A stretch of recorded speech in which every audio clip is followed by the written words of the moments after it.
Welcome back everyone for another installment of the Industries on the Willow Creek Industrial Spur. This one here is called Lorna Foods. It is sitting in a little yard I call Short Street Yard.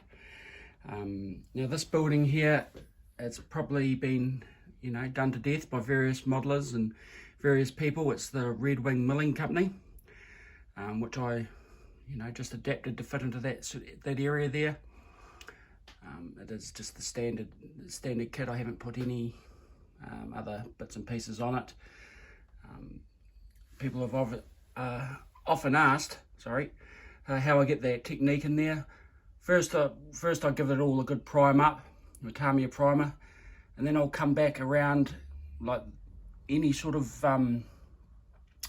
like sharp corners and put some black paint in there, black paint, burnt umber, just to make those shadows there. And then I'll come back across the top of it with two, maybe three shades of grey. Now the trick with making this look like concrete or looking weathered like this is go in figure of eights. Just slightly figure of eights. Don't try and paint the whole thing at once, because it will look the same. The trick with the figure of eight is just the random. You miss a bit, that's where you get your randomness from, and you just change your paint. Once your paint runs out of that cup, just come back and just dabble it on, just spray it on a little bit with your airbrush, and you'll get the look like this, hopefully. The windows are just a green. I can't remember what the colour it is, but like I was saying in one of the previous videos, I use mute colours, some of the Japanese Defence Force colours, and little subtle colours.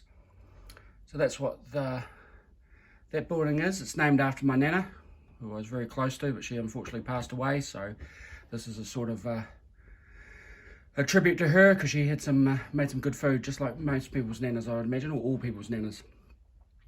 In here I've got a little truck, a little Walthers truck, and a little trailer. It's sitting on some puddles there.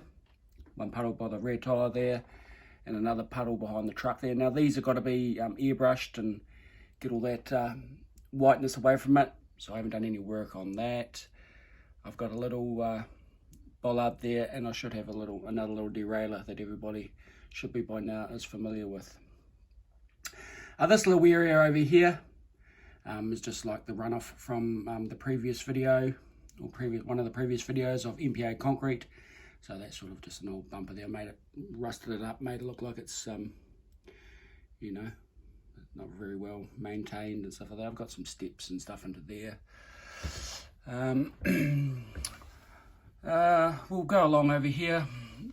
We've got two sidings for Lorna Foods, and then we've got the siding here with the track bumper here. Now this is for the transload facility. And how I managed to do this is just the EVA foam. We call it EVA foam in New Zealand. I'm pretty sure it's called silly foam everywhere else, or in the States at least, I'm pretty sure. And I just attached it to the baseboard using PVA glue to get the nice sort of joins there. The trains and the locos and wagons do run over it. What I do is you just put your foam on top, and then you just push it down, and it leaves an indentation on the back side, and then you just cut it, and the inside there is it's attached by double-sided tape on the inside the rails there, between the rails. So that's how I did that. It's easier, quicker than plaster.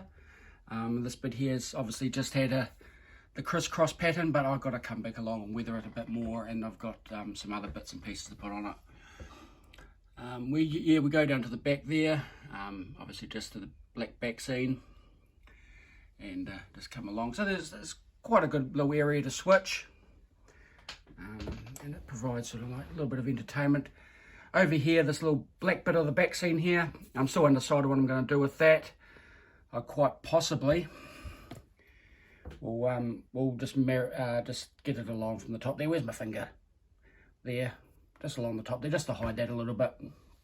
Which leads me into the next one, which was going to be the paper mill, but it just turned out that it just was not going to work in that area. So what I ended up doing is I scratch building this So you just take it all off and scratch built the little vents and put the little ladder on, the little handrail there to get up on the top there. A little bit of old pike stuff roofing or siding there, and it just fits back in there. Now that's not attached by anything, it just sits there. I probably will put some double-sided tape on it when I'm completely finished with the weathering it, but it's getting pretty close to being finished now anyway. And that's just some simple weathering on that. If anybody wants to know how I achieve that, I can sort of run through it.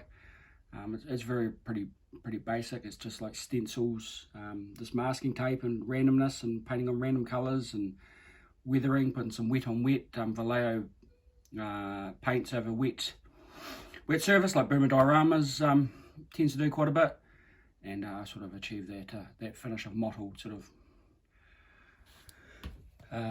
disused look. So the module joins there. I've been through how I do the module joins and things like that in previous videos.